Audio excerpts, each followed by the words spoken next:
talking about a Paper City studio artist, I can just segue on to the next one. Let's do it. Because this is another one. This is Ish Akanour. Akanour. I'm not going to lie. Yep. Thank you so much, Mike. I'm not going to lie. I struggle with the name. And this is actually a close friend of mine also. But we always just call him Ish in the studio. Right. But this is Ish Akanour with Relapse. Baby, don't go too far. Come and relax, cause really I'm hooked like drugs. And not a Paper City studio artist, but a friend of the studio for sure. And another person representing for Western Mass, OD. And he came out with this track Relapse, a real kind of, Ish is a smooth guy, and he's talking about some smooth shit in this one too. You know what I mean? So definitely interested on how you felt about that, Mike. Let's go. So opening track to his latest EP, When Feelings Fade.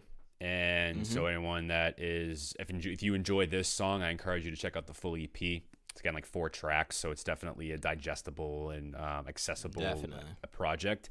And big shout out to DK, who did the production on this track in particular, and I believe the final track as well. So DK, he's a Turntable Teachers alumni. He's been on the show before. Of course, we've been putting on all his stuff for sure. I even wrote a piece for his one of his latest singles, Reality.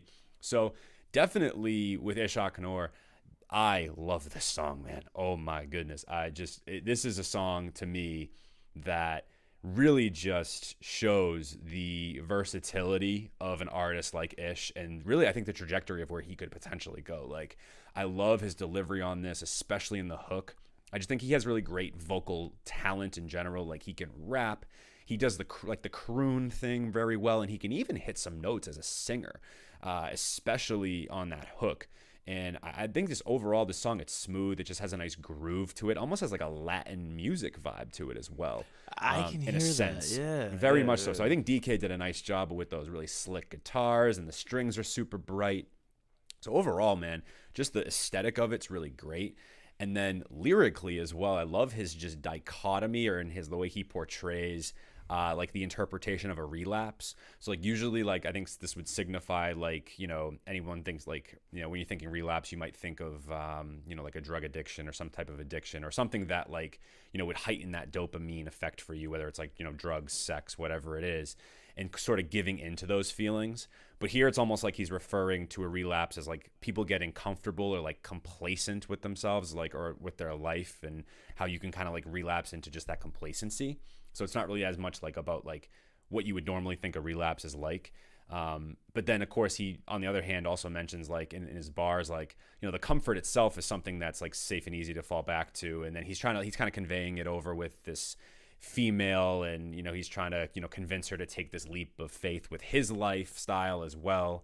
And I love the line in the hook where he says something along the lines of, while they're stuck in Massachusetts, we'd be skipping states. Yep. I really do. Yep, Like, I was gonna say that one too, for sure. Yeah, and just the way he delivers that bar is really dope. So yeah, man. I think that this song is a really good representation of him, and I'm really glad that there's an artist like him in Western Mass. I think he's only a matter of time before he really starts to get a lot of traction and attention.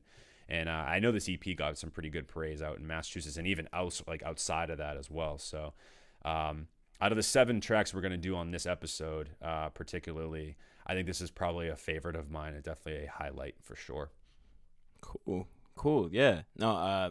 So I'm gonna say it again, Ish Akanour, because I'm not here trying to mispronounce anybody's names, and it's not like I'm not trying to put in the effort, because this is definitely my man, so I want to give him the most respect. But Ish is tough, bro. Ish is tough. I definitely love the beat. DK went crazy on the beat. DK go crazy. It's funny you say the Latin, right? DK go crazy. It's funny you say the Latin kind of feel. There's like, I couldn't put my finger on it as to what it was, but like the beat was just really, really unique, and I think kind of that Latin thing. There's and then also towards the end of the track, kind of just jumping right now towards the end, there's like, it has that little outro. It's like, it sounds like a little dinner party, which I thought added to the whole ambiance perfectly. You know what I mean? Because it was like, it was something that was like, it's like upbeat, kind of sexy. You feel me? Like, but also kind of something that could, and I'm gonna say this, and this isn't insult at all. It's like something that can also play in the background, but you can also pay attention to. Like I don't know, it added. I think that's you know what I mean. That's where I do. Right. That's what I mean, where it's like a real ambiance to it. I loved it a lot. This man goes from rapping and singing back and forth so quickly, so smoothly. Like it's ridiculous, and it's really impressive for sure. And it shows that like he's got chops for both. I think like whether it's just whether it's not maybe full out kind of classical singing or whatever, but it's definitely super super melodic and damn near close to some real professional singing. But the contrast and kind of like you said, the dichotomy and the duality of him just going from one sound to the other. It's like Ish could high key Ish could make a song featuring Ish and it would sound like two different people. You know what I mean? If he made that decision. That's a good point. And I think that's definitely, like you said, it was a really good showcase of his versatility as an artist. I like how he added like at one of the verses at the end of the second verse, I want to say, or maybe like the first verse, he kind of adds like he added those little ad libs that are like, oh fuck, like blah blah, like almost kind of including like what you think would be cut off at the end of a punch in, and I think that added some character there, especially when he's like sounding so smooth all the time, kind of having that natural organic little like slip up, or like I don't even know, maybe it was completely intentional, but it added some character in there. And I don't have like the timestamp as to where it is, but it's at the end of the second verse. I'm pretty sure it's a smooth little ad lib that just, I think, added some like well needed character that was, I don't know, again, like natural, that felt organic, because he's so crispy and smooth on the beat, bro. Like sometimes it sounds like, damn, like this might be just some real, it just sounds polished. You know what I mean? Very polished, which is great. And from me knowing Ish personally, he's very, very, I guess the way he records is a very tedious kind of intricate process where he's definitely paying attention to the details, and I think that shows here. But yeah, man, it was a solid track, and this is probably one of my favorite Ish tracks. And I've heard a lot of them where he goes crazy, and he has a lot in the vault that I've had the pleasure of hearing too, that it goes crazy. And every day I think I hear his I just hear him improve, and especially in terms of his rapping. Honestly, I think his pocket where he sits comfortably and sounds also the most confident is in that melodic kind of croony sound. But the man can rap too, you feel me? Like the man can put words together. And I think he's getting better and better at it with different kinds of punchlines and different flows and different kind of cadences when he's like just rapping, because he has, I think, a multitude of different kinds of tones when he's singing and being melodic.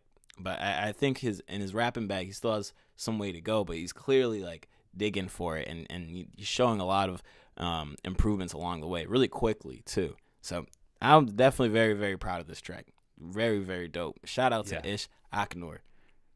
And this is, I don't know if it was this song in particular, but one of his songs landed its way onto Gary V's playlist, which is super dope as well. Yeah, he's had a couple of them actually. He's had a couple of them on Gary V's playlist. Yeah. So Gary V's in there's when I say like he's getting national attention, like people like are like starting to come on to the fact that he's a good, and this is the type of artist where like I love that he's from Massachusetts, because we can like kind of call him our own. You know what I mean? Like I really enjoy. Just overall the song. The EP's fantastic, guys. Definitely go check it out. When Feelings Fade. I think this is one of the better like songs I've heard from Massachusetts so far this year. Just kind of like if I was to put like we probably will end up doing this honestly, like a mid-year sort of list or review or whatever the case.